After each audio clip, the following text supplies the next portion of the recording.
ಇದರ ಮಧ್ಯೆ H D Revanna ನಾಯಕತ್ವದ ಬಗ್ಗೆಯೂ ಕೂಡ ಮಾತನಾಡಿದ್ದಾರೆ. ದೇವೇಗೌಡರು ಮತ್ತು ಕುಮಾರಣ್ಣ ನಮಗೆಲ್ಲರಿಗೂ ಕೂಡ ನಾಯಕರು.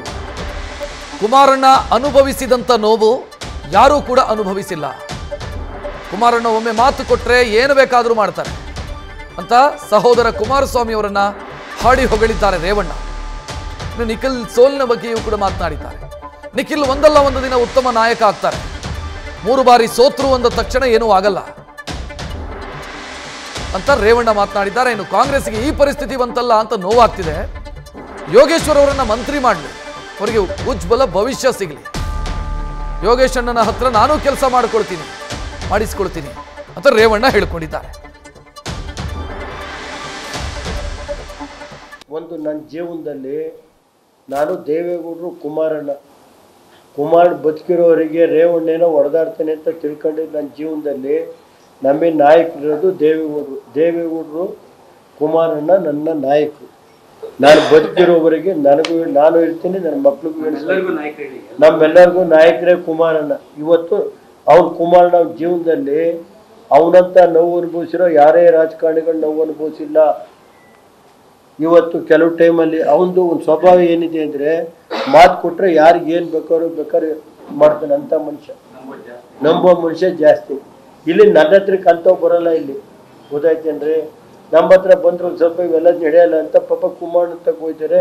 ಆಗ ಬೇಕಾದ ಏನೇನು ಬೇಕೋ ಉಪಯೋಗಿಸ್ಕೊತಾರೆ, ಹೊರಗಡೆ ಹೋಗ್ತಾರೆ. ಅದು ಮಂಜಣ್ಣಂಗೆ ಗೊತ್ತೈತಿ. ನಮ್ಮ ಸುರೇಶ್ ಬಾಬಣ್ಣ ಈಗ ಸೋತಾಗೂ ಅವರೇ ಸುರೇಶ್, ಗೆದ್ದಾಗೂ ಜಜ್ಗೆ ಅವನು. ಆಯ್ತೇನಪ್ಪ. ಯೋಗೇಶ್ವರ್ಗೆ ಹೇಳಿ ಅವ್ರಿಗೆ ಹೋಗಿದ್ದಾರೆ, ಅವರು ವಿಮಾನದಲ್ಲಿ ಕರ್ಕೊಂಡು ಹೋಗಿ ರಾಜೀನಾಮೆ ಕೊಡಿಸಿರ್ತಾರೆ. ವಿಮಾನದಲ್ಲಿ ಕರ್ಕೊಂಡು ರಾಜೀನಾಮೆನ ಯಾರು ಕೊಡಿಸಿ ಸರ್? ಅದು 6 ತಿಂಗಳ ಮುಂಚೆ ಇತ್ತು, 3 ತಿಂಗಳು. ನನಗೆ ಪಾಪ ಅದ್ರ ಬಗ್ಗೆ ನನಗೆ ಅವ್ರ ಬಗ್ಗೆ ಗೌರವ ಇದೆ. ಅವ್ರಿಗೆ ಒಳ್ಳೇದಾಗ್ಲಿ. ಚನ್ನಪಟ್ಟಣದಲ್ಲಿ ನಾವೇನು ಕೆಲಸ ಮಾಡಿದ್ದೀವಿ ಅನ್ನೋದು ಕುಮಾರಸ್ವಾಮಿ ಪ್ರಚಾರ ತಾಳಲಿಲ್ಲ. ಗೆದ್ದಿದ್ದಾರೆ, ಸೋತಿದ್ದೀವಿ. ನಿಖಿಲ್ ಆಯ್ತು 3 ಬಾರಿ ಸೋತ. ಏನು ಇವತ್ತೇ ಮುಗಿದೋಯ್ತಾ? ರಾಜಕಾರಣ ಇವತ್ತೇ ಮುಗಿದೋಯ್ತೇನ್ರಿ?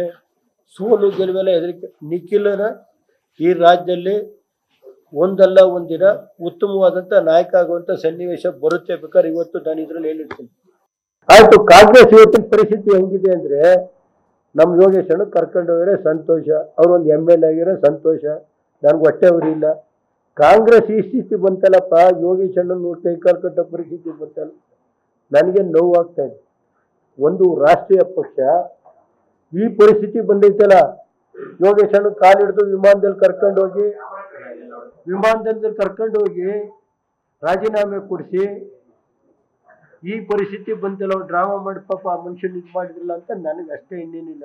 ಆ ಮನುಷ್ಯ ಚನ್ನಪಟ್ಟಣದಲ್ಲಿ ಗೆದ್ದಿದ್ದಾರೆ, ಒಳ್ಳೆ ಕೆಲಸ ಮಾಡಲಿ, ಮುಂದೆ ಭವಿಷ್ಯ ಅವರು ಉಜ್ವಲ ಭವಿಷ್ಯ ಕೊಡಲಿ.